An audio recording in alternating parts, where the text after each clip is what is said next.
안녕하세요. 크립토노마드입니다. 정말이지 시장 안팎이 어수선하고 바라보기에 따라서는 다소 무섭게 느껴질 수 있는 상황들이 이어지고 있습니다. 각국 중앙은행들이 내년에도 금리 인상 기조를 유지하겠다라고 밝히면서 경기 침체에 대한 우려는 더욱더 커졌고, 이에 따라서 뉴욕 증시 3대 지수 모두 하락 마감했습니다. 비트코인 역시 빌빌거리는 모습을 보이면서 16,500달러 부근에서의 지지 테스트를 이어가고 있습니다.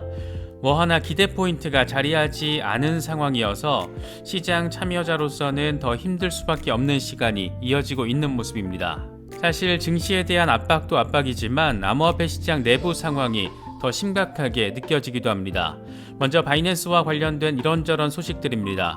이게 과연 불안감을 조성하기 위한 퍼드 성격인지, 아니면 어느 정도 실체가 있어서 실제로 제2의 FTX 사태라는 최악의 상황까지 번질 수도 있다라는 건지 여러모로 바라보는 사람 피곤하게 만들고 있는 상황입니다. 루머를 실제에 가깝게 만드는 데는 데이터만큼 그럴싸한 것이 없는데, 이번에 글래스노드가 바이낸스의 실제 준비금 증명 비트코인 수량이 더 적게, 실제보다 더 적게 보고됐다라는 데이터를 제시했습니다. 과연 어디까지가 퍼드이고 어디까지가 실제인지 우려와 걱정을 키우고 있는 상황입니다. 여기에 또 하나 암호화폐 시장의 결정적인 악재 가능성이 있을 수 있는 건 이 디지털 커런시 그룹의 상황입니다. 안 그래도 FTX 사태로 인해서 제네시스 트레이딩 입출금이 중단이 됐고, 보혜사인 디지털 커런시 그룹이 제네시스에 5억 달러 넘는 부채가 있다라고 밝히면서 동반 파산하는 것 아니냐, 이런 우려가 커졌었는데, 이번에는 디지털 커런시 그룹이 유동성 확보를 위해서 몇몇 코인들에 대한 매도를 벌이고 있다라는 소식도 더해졌습니다. 여기에 네덜란드 거래소가 디지털 커런시 그룹에 보유하고 있는 수억 유로에 대한 접근이 불가능한 상태다라고 밝히면서 미국의 원조 크립토 세력으로 불리기도 하는 디지털 커런시 그룹의 유동성 위기가 조금 더 가시화되는 것 아니냐, 이런 말들도 나오고 있습니다. 정말이지 산 넘어 산도 이런 산이 없는 것 같습니다. 그나마 조금 긍정적인 소식은 바젤위원회가 은행의 암호화폐 보유량을 2%로 늘릴 수 있게끔 제한 규정을 고쳤다라는 소식이 더해졌습니다. 기존에 은행의 암호화폐 보유량은 1% 미만으로 규정을 했던 것을 2%를 초과하면 안 된다, 이렇게 규정을 수정한 겁니다.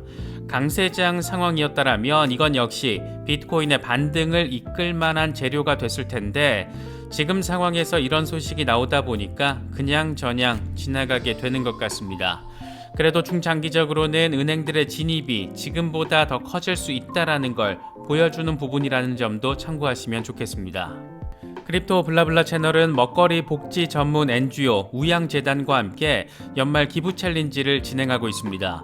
쌀을 비롯한 현물을 기부하실 때 필요한 주소와 현금 기부를 하실 때 필요한 링크 등은 댓글 상단 그리고 커뮤니티 게시판에 정리해놨습니다. 이런 기부 챌린지를 진행할 수 있게끔 그 계기를 만들어주신 여러 구독자분들께 진심으로 감사하다라는 말씀드리겠습니다. 저희 채널을 통해서 모금된 총 기부금과 사용 내역은 우양재단 측에서 그때그때 보고를 해주신다라고 하니까 이런 부분도 참고하시면 좋겠습니다. 더불어 저희 채널에서는 이번에 대시2 트레이드 프로젝트에 대한 홍보 영상을 제작했습니다. 시장 상황이 워낙 험악해서 기존의 궤도 위에 올랐던 프로젝트들도 지금 심각하게 흔들리는 경우도 있는 만큼 초기 프로젝트는 더 큰 리스크를 감당해야 할 수 있다는 점도 이 투자를 염두에 두고 계신 분들은 꼭 참고하시면 좋겠습니다. 하이 리턴 가능성의 반대편에는 하이 리스크가 존재하기 때문에 혹시라도 투자를 하시더라도 있으면 좋고 없어도 상관없는 수준의 소액으로 접근하시기를 당부드립니다. 이렇게 강조해서 여러 차례 말씀을 드려도 고액 접근을 하시는 분들도 계시는데, 막연한 한탕을 꿈꾸기에는 시장 상황 너무 어렵다, 이 초기 프로젝트는 제로 수렴 가능하다, 모든 투자의 책임 투자자인 나에게 달려있다, 이런 점들 꼭 염두에 두시기를 바라겠습니다. 그럼 이번 영상 시작하겠습니다. 증시도 비트코인도 상황 자체는 참 어렵습니다. 미국 연준, 유럽 중앙은행 등 세계 각국의 중앙은행들이 쿵짝이라도 맞춘 듯이 내년에도 금리 인상 기조를 유지하겠다, 이런 입장을 공고하면서 시장에는 경기 침체에 대한 우려가 더욱더 커졌고, 이런 위기는 고스란히 시장의 하방 압력으로 작용하고 있습니다.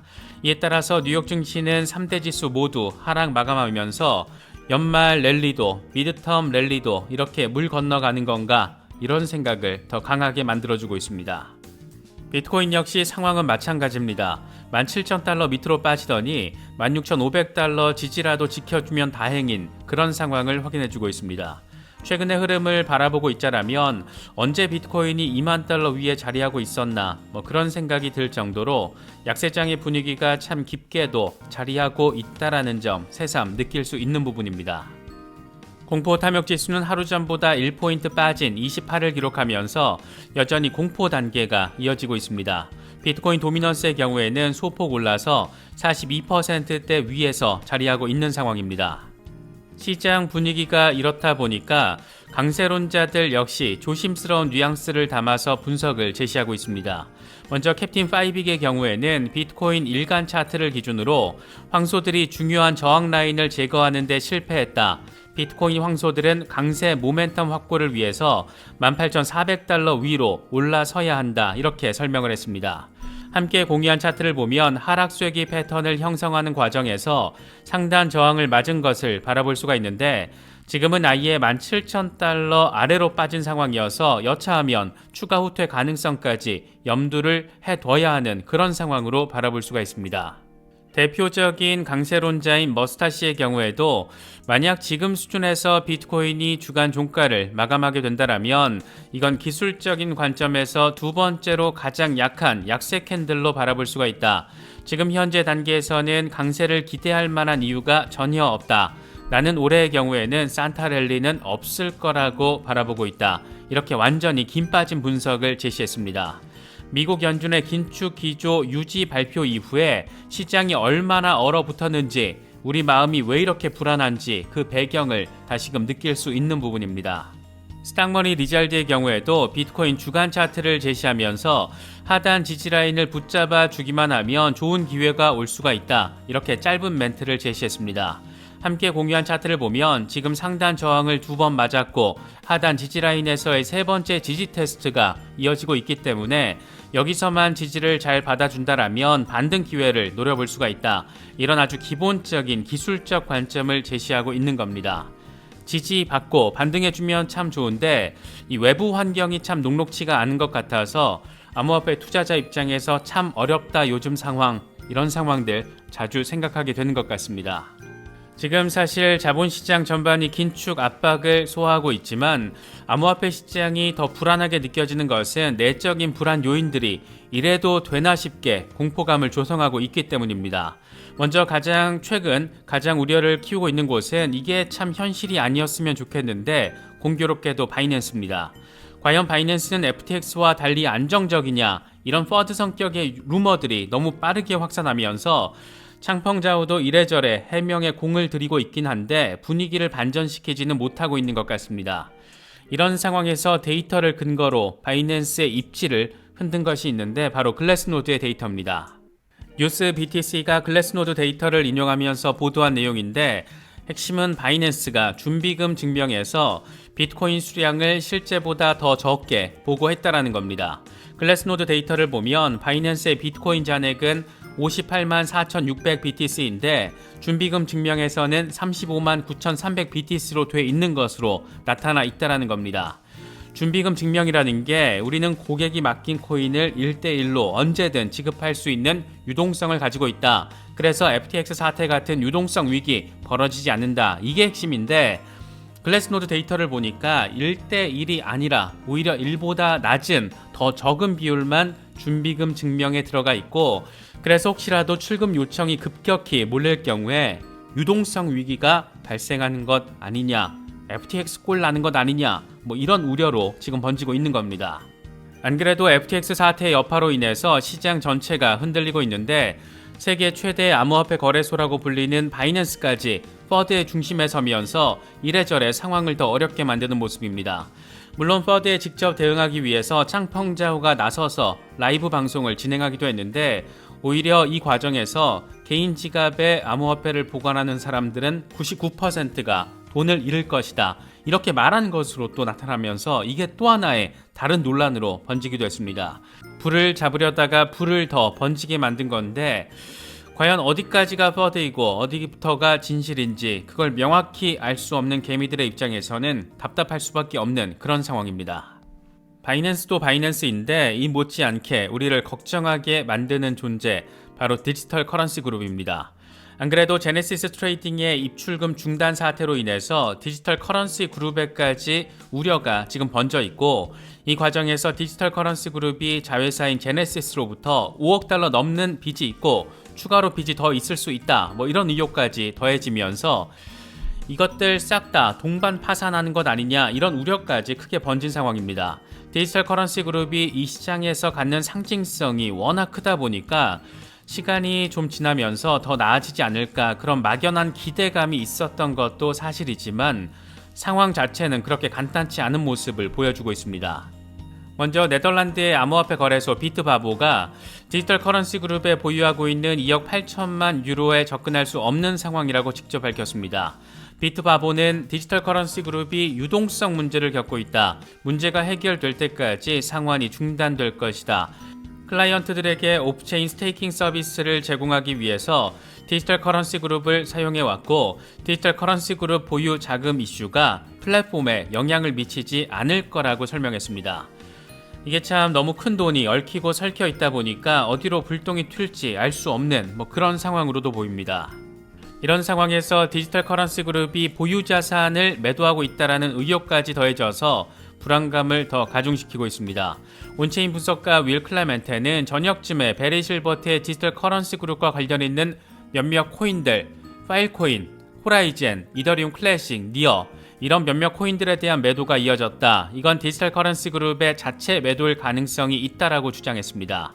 이에 대해서 쉐브의 창업자 아담 코크란 역시 현재 몇몇 알트들의 낙폭과 거래량을 볼 때 디지털 커런시 그룹이 물량을 정리하고 있는 것 같다, 이렇게 댓글을 달기도 했습니다.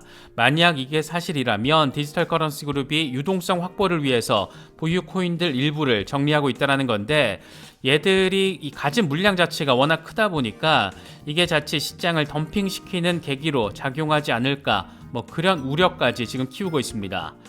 어쩌다가 디지털 커런시 그룹 같은 이 산업에서 상징적인 곳까지 이런 상황에 처하게 된 것인지 그저 뽀글이만 더 미워하게 되는 것 같습니다. FTX에 이어서 혹시라도 바이낸스까지 잘못되면 어쩔까, 그런 우려가 커지면서 자연스럽게 개인 지갑에 대한 관심도도 커지고 있는 상황입니다. 저 역시 장기 홀딩 물량은 디센트로 이동시켜 놓은 상태인데, 저희 채널과 파트너십을 맺고 있는 디센트 월렛이 12월 31일까지 연말 송년 감사제를 진행한다라는 소식을 전해왔습니다. 기존 할인 가격보다 3만원 더 추가 할인을 제공하는 게 핵심적인 내용입니다. 이와 관련해서는 영상 말미에 추가된 해당 영상을 클릭하시면 추가 할인이 가능한 구매 링크를 포함해서 더 자세한 내용 파악하실 수가 있습니다. 지갑 사용법, 특정 코인 이체 방법 등과 관련해서는 문의를 주시는 경우도 있는데, 가장 정확한 답변은 디센트 고객센터를 통해서 확인하실 수가 있습니다. 시장 전반이 어질어질하게 돌아가고 있는데 이 와중에 그래도 조금이나마 긍정적인 소식이 하나 더해졌습니다. 바젤 은행감독위원회가 은행의 암호화폐 노출을 자본의 2%까지 허용하기로 했다는 소식입니다. 바젤 위원회는 기존의 은행의 암호화폐 노출은 1% 이내로 제한하겠다, 이런 규정을 2%로 이제 확대하기로 한 건데, 이에 따라서 2025년 1월 1일 이전에 시행에 들어갈 수가 있고 국가별로 적용 여부를 결정하게 됩니다. 이게 만약 강세장에 이런 소식이 나왔더라면 큰 호재성 시그널로 작용을 했을 텐데, 이런 부분 생각을 하면 좀 아쉽게 느껴지기도 합니다. 이에 대해서 비트코인 매거진은 은행들이 2%까지 암호화폐에 투자할 수 있게끔 된 것이라면서 호재성 시그널로 해석을 하며 의미를 부여했습니다. 이게 또 말이 되는 건 전 세계 은행들이 은행 자본의 2%까지 암호화폐를 보유하게 되면 그 규모가 얼추 3억 6천만 달러에 달하기 때문입니다. 중장기적으로 좀 더 블록체인 암호화폐 시대가 펼쳐지게 됐을 때는 확실히 호재성 이슈다. 결국 우리는 너무 빨리 이 시장에 들어와서 이런 험한 꼴들 다 경험하고 있는 게 아닐까, 이렇게도 정리할 수 있을 것 같습니다. 이번에 준비한 영상은 여기까지입니다. 영상이 도움이 되셨다면 좋아요와 구독, 또 알림 설정 꼭 부탁드리겠습니다. 영상 제작에 아주 큰 도움 된다는 말씀 함께 드립니다. 언제나 성투하시기를 기원하겠습니다. 시청해주셔서 감사합니다. 지금까지 크립토 노마디였습니다.